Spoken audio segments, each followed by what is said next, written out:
When Hashem instructed Moshe to rebuke the Jewish people at the beginning of the book of Devarim, the Medrash tells us that Moshe was hesitant to do so. Moshe argued to Hashem that he had already on a previous occasion rebuked the Jewish people and was punished. This was referring to the incident where Moshe struck the rock to provide water when the Jewish people complained of their thirst. And Moshe Rabbeinu rebuked the Jewish people, saying, Shimuna hamodim, listen, you rebellious people. And Moshe was punished that he was not allowed to enter into the land of Eretz Yisrael. And so this time, when Hashem asked Moshe to rebuke the Jewish people, he was afraid that he would be punished again. And the Medrash illustrates this with a mashal, with a parable. The parable is of a teacher and a student who are walking along the way, and the student notices something shining and sparkling on the ground, which is a glowing coal. Mistaking the glowing coal for a diamond, the student picks it up and is burned. A while later, the same student and teacher are walking, and again the student sees something shining and sparkling on the road, which is in fact a diamond. But because of his prior experience, he is afraid to pick it up until his teacher tells him, you could take it, this is not a coal, this is a diamond.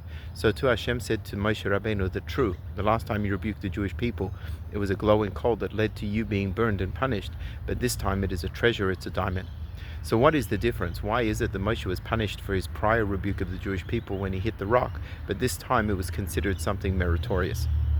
There's an adage which we use down here in Australia, play the ball and not the man. That means that when you are giving criticism to someone, you criticize the behavior, the actions that they've done, rather than attacking the personality of the person themselves.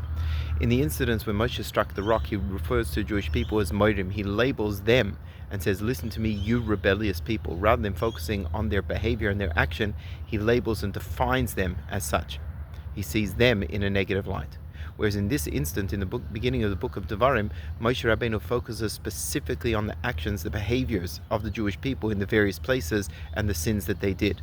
And this is a very, very important distinction when we give criticism to others, that the criticism is not of the other. We're not attacking, God forbid, their personality or them or labeling them, but rather highlighting the faults in the actions, the behaviors that we do.